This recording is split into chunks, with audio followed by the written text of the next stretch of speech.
Hello, hello, hello. Good evening, good evening. Got a whole 2%. Whole 2%. Massive 2% on my on my phone battery here to check whether I am live. So hopefully I am. Just thinking about it. Yeah, all good, all good. Hello, YouTube as well. I've decided to come live on YouTube tonight, so I'm live on my profile, my page, and YouTube. After the Book of Faces cocked up going live in groups, I haven't been able to go live in my group, but I do have a free group should you want to go in there and have a more secure place to leave any comments or thoughts with regards to what I'm going to talk about tonight. I'm fresh off doing a masterclass in the lady who created belief coding, Jessica Cunningham. She has a membership as well, the Progression Academy, and I was just live in there doing a masterclass with regards to our relationship to food, which was really, really good. It was great to have so many ladies join me on there as well. I'll also be going back in there to do a group belief coding exercise, so if you want any more details about how you can get in on any of that, let me know. Obviously I'm already working with a bunch of ladies on a group basis in my Break the Code. I'm just setting up a waitlist page actually for that, should anybody be interested in joining the next cohort. But yeah, quite an exciting day today in that sense, and had lots to talk about already. But now I'm coming live, of course, to do the recording for the Wellness for Women show. Episode 96. It's actually, I think there's 110, 111 episodes. I missed the 100th episode fanfare. But 96 solo ones. So I'll try and do something special for the 100th solo episode, I think. Maybe I'll try and do that. But yeah, 100 episodes of goodness that you can tap into, all about your life, weight loss, and everything in between. Coming at this from a food freedom, intuitive eating, life coaching, belief shifting kind of way. So not about what we eat and how we move, but really the why behind it all, so that we can go a lot deeper. Anyway, without further ado, I'm going to get on and record the show in a moment. Oh, the other thing to mention is that Jess is running a free 3-day challenge. I'll pop the link for that down below as well, which starts on the 3rd, I think it is, if you want to experience belief coding from her. She says that it might be the last free masterclass for a wee while, so well worth getting in on that and experiencing the power that is belief coding.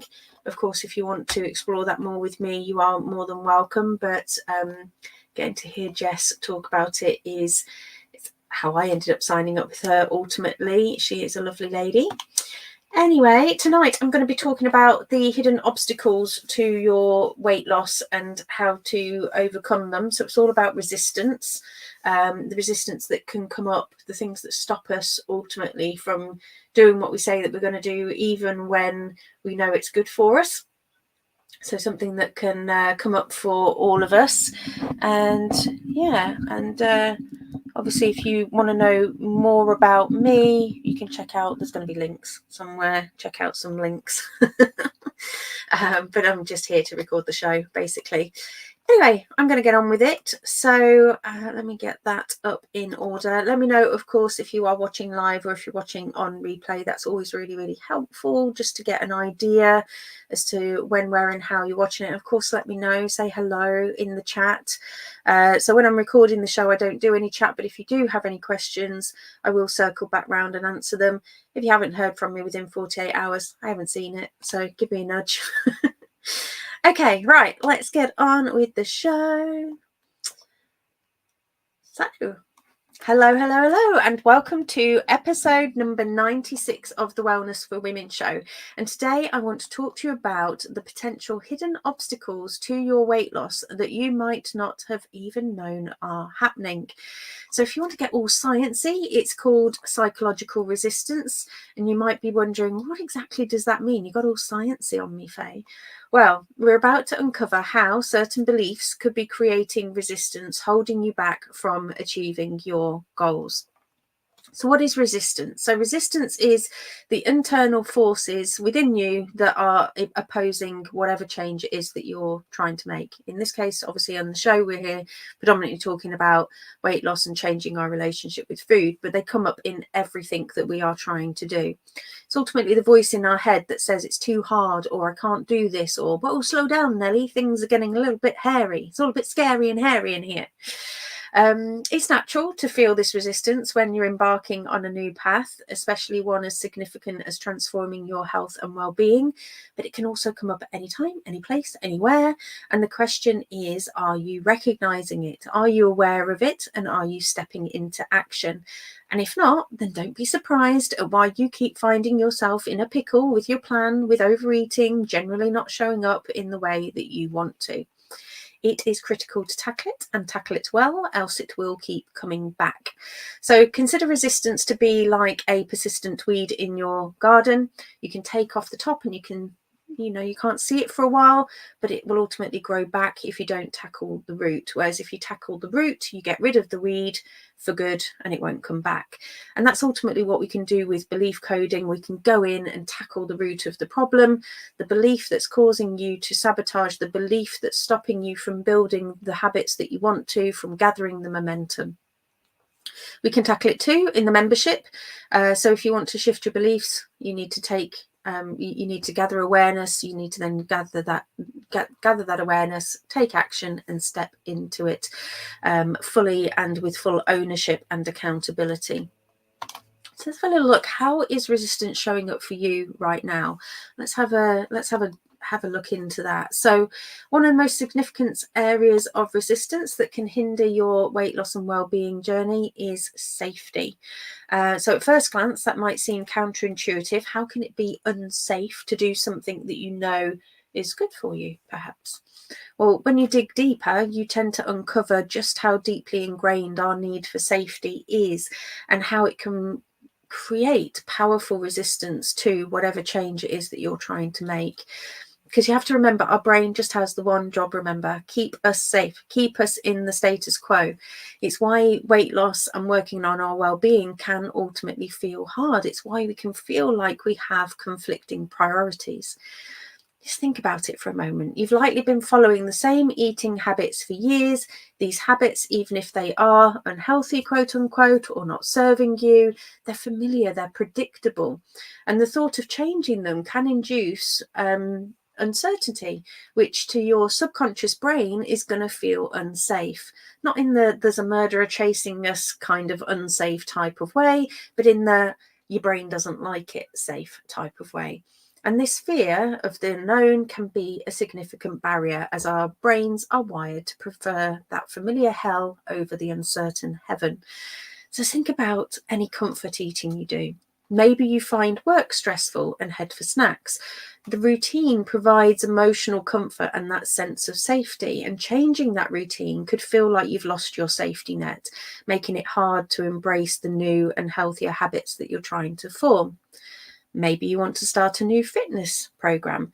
You might worry, what if I can't stick to it? What if I can't see results? Or what if I get injured? And these fears ultimately can make the prospect of trying something new again feel unsafe and lead to resistance. Safety can also come up in relation to other people. Maybe you're a social butterfly and you have a roaring social life. Your friends and family are used to you eating and living a certain way, and consciously or unconsciously you may be worried that changing these habits could actually risk social isolation or their judgment. And this need for social acceptance and emotional safety can create significant resistance to change. Again, it goes back to the cave people days when we needed to be part of a tribe, and we have this innate fear that we're going to get thrown out of the tribe if we don't conform. And again, there's so much resistance that can come up, and we've really only touched on a very, very tiny amount of safety here. There are other types of resistance that we can have. So with my belief coding clients and members, I like to talk about the work of Byron Katie. So let's just turn our sights to another common example when working on weight loss, deprivation, the old FOMO. What happens if you decide to cut out your favorite food in the interest of losing weight? initially you're going to feel empowered. You're going to feel like, yeah, I can do this. This is what I want to do. But soon you will start to feel deprived. You miss the joy of indulging in your favorite food, leading to you having cravings or binge eating it or quitting the dietary change you were trying to make altogether. Because that cycle of deprivation and overindulgence, the typical diet cycle, creates an unhealthy relationship with food, making it unsustainable in the long term. And this is why I ultimately advocate food freedom, because if you stop looking at foods as good or bad, stop putting certain foods on pedestals, that can all help. But if you really want to explore something cool, do it with belief coding. I have discovered so much about my relationship with food using these methods, and the different elements of it, that it's just been absolutely unreal, and it's just absolutely fascinating. If you can imagine being able to go back to where an association with a certain food started and change it so that it no longer is your kryptonite, would you want to do that? Well, of course you would. Of course you would want to go back. And this is what I've been working with my clients on and seeing others do the same in the community. What if you could neutralize your relationship with sugar or chocolate? How would that change your life? And the final one I want to cover off today in terms of the resistance, and there's actually 10 forms of resistance and we're only covering a couple today, is, do you believe you can actually lose weight? Maybe you've been told that losing weight will be difficult for you because you've got PCOS, or you've heard it was harder over 40, or maybe you've developed this belief after a number of weight loss attempts. Maybe you've internalized the beliefs somewhere that you don't deserve to be healthy and happy, or maybe somebody's told you this before, and so you're not really giving yourself true permission to succeed.